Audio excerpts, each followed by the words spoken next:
going on, guys, and welcome back to another Pokemon Wi-Fi battle. Today I have an OU match. This one is against Greg, aka SireDonphan. So I haven't done Overused in a very long time, so I figured it'd be pretty interesting to, experiment around with, and I actually kind of have a lot of fun with it when I don't play it consistently, just because it's such a cookie cutter kind of tier. But anyways, I have a pretty interesting team. Greg over there has a powerful team. First thing I notice is that he has a Scizor, which completely destroys my team. So I gotta do my best to try to play around that thing, but other than that, let's go ahead and just hop right into it here. So we are actually both gonna end up leading off with our bugs here. He's gonna lead off with his Scizor, as I lead off with my Beedrill, so that's pretty interesting. I decided to use Mega Beedrill in OU just because this thing kicks ass and it's super fast and stuff. So on the first turn, I'm gonna go for the Protect just because I want to get my Mega Evo, get my stats, and just kind of scout out what this the Scizor is gonna want to do. This actually shows me that he's going to Mega Evolve himself, so not only do we both have our badass bugs, we both have our badass Mega Bugs, so that's pretty awesome, as he's going to get some new and improved claws. And on the first turn I go for the Protect. He shows me that he goes for the X-Scissor, I guess expecting the U-turn into something.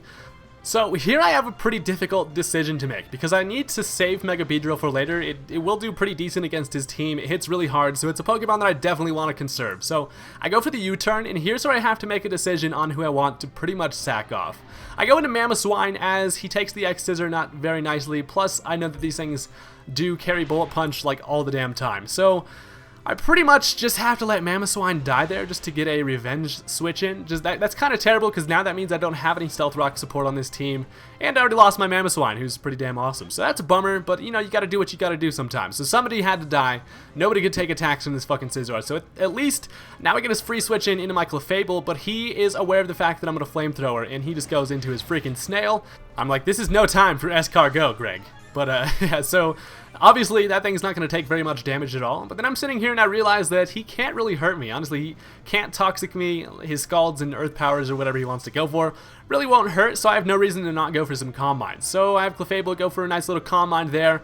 Turns out he does have Sludge Bomb, which will hurt a little bit, but honestly does not do anything at all after that Calm Mind. So non-stab Sludge Bomb coming from a Gastrodon definitely is not that threatening, so now he realizes he has to formulate a damn plan for this Clefable, because if I get too many Calm Minds up, it's definitely going to be pretty intimidating. So I'm just going to stay in and go for another Calm Mind, as he actually switches into the Staraptor here, who whenever I see a Staraptor, I kind of assume that they're going to be Choice Banded. So running some damage calcs, I noticed that a Brave Bird from a Choice Banded Staraptor will end up killing Clefable, so I do not want this thing to go down this early. And this is another threatening Pokemon where I have to make... I really do not have a lot that wants to switch into a Brave Bird. So here I decide to go into Paul, just because I figure, fuck it, we'll send my defensive guy out there. Paul's a fucking monster, so I could probably take this kind of well. But Staraptor just has way too much attack, and check this out. This Brave Bird does well over half, and that basically solidifies the fact that this thing is Choice Banded. So now at least I know that he is banded. And after the leftovers, I realized Paul, after I switch him out with the Regenerator HP boost, he will be at a decent amount of health. And I kind of want to save Paul for later. He looks more useful than Latias here. So I do decide to switch into Latias on the next Brave Bird. I'm like, fuck it, man. I had to do it. I'm sorry, Latias. You didn't get to do a damn thing, but you died to that Brave Bird. The only good part about that is the amount of recoil that thing takes. So at least it's, whittling itself down a little bit. But I've lost 2 Pokemon already due to, just having to sack them off. His Hyper Offense is really getting to me here, but I'm going to go into Mega Beedrill, as I know I'll be able to outspeed that thing. And I'm just going to go for a nice little U-turn, because I expect him to switch. He does switch into the Gastrodon. U-turn does over half to that thing, so I'm like, hell yeah, I fucking love Beedrill. Best pivot ever. So here I'm going to go into 1-Up, which is my Breloom, and I figure obviously I have the good matchup against this thing. This thing is just absolutely has a phobia of grass, so I definitely kind of expect him to switch out here. So I go for the Spore. He actually does stay in with the Gastrodon, and that little snail thing is going to go to sleep, so that's actually not too bad for me. Here I believe I actually just go straight for the Bullet Seed, because I kind of wanted to get this thing just out of here.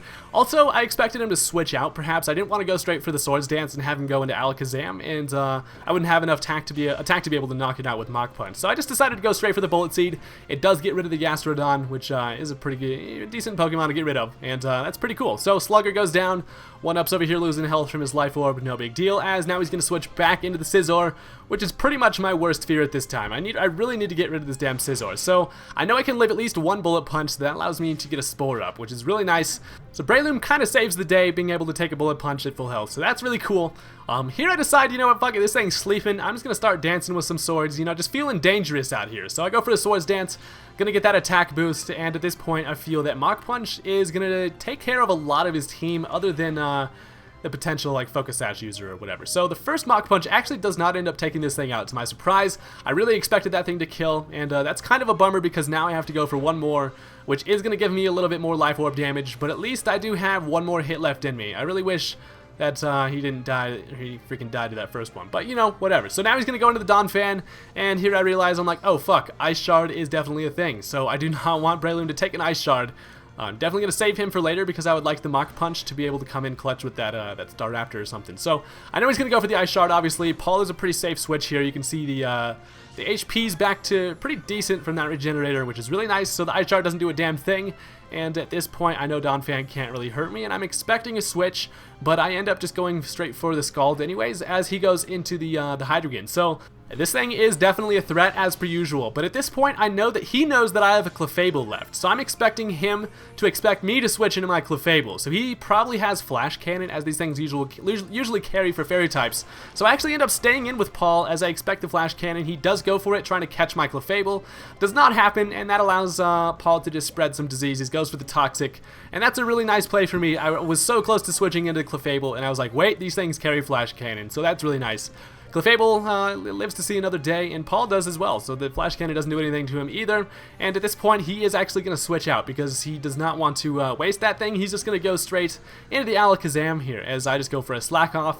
Paul is just chilling, you know, relaxing, getting health back, eating some stuff, whatever slacking off in titles, but yeah, so I'm back to full health. I know that I can take a Shadow Ball or an Energy Ball from this thing pretty nicely, as it knocks me down to 56 HP, and that allows me to get a Scald off. So any damage is nice on an Alakazam. I do end up getting the burn, obviously when it doesn't matter. I get it. The freaking Magic Guard ability, you know, doesn't let this thing take damage from status conditions and stuff. So here at this point, I am expecting another Energy Ball or something along the lines of that. So I have a free switch into Clefable. He actually ends up going for the Psyshock, which was a nice play because I definitely don't take that as well as I would have taken pretty much any other move. But yeah, so that doesn't do a whole lot to me, and that's actually really nice because this gives me the opportunity to live one more here. So he goes for another Psyshock, and unfortunately he gets a critical hit. So I totally was going to be able to live that and go for a Moonblast, which would have done some damage to that fucking Alakazam, but, you know, what are you going to do? So here, I still have Green Hornet. He's still in the back of the team, still killing it, so I switch this thing in. I know that I'm faster than everything on his team at this point,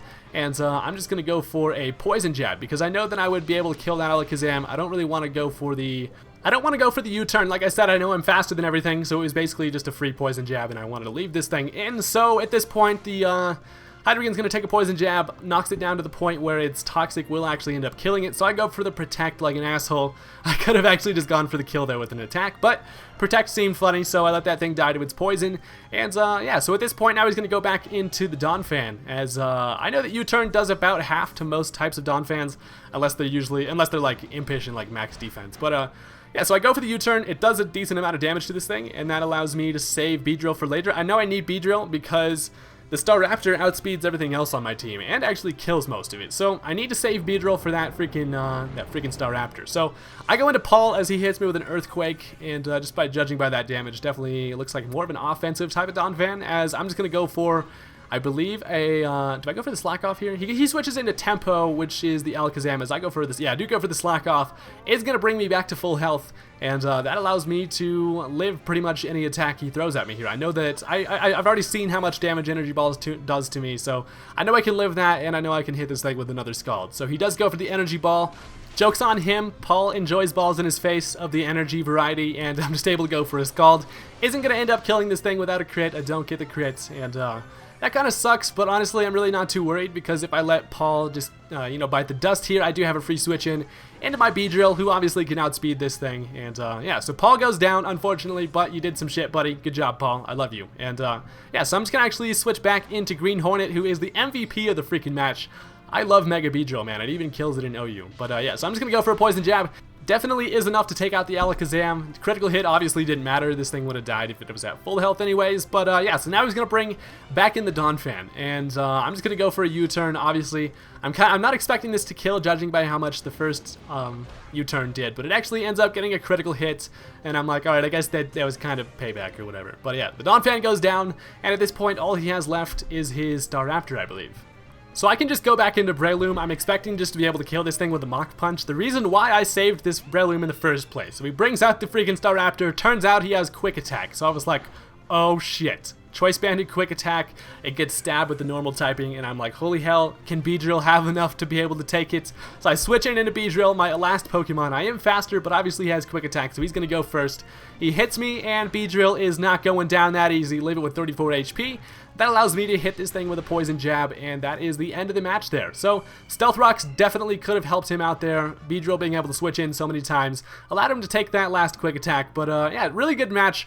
Honestly, I had a lot of fun. OU's kind of interesting sometimes. Let me know what you guys think, and I'll see you guys later. Peace out. Also, hit that like button if you're cool.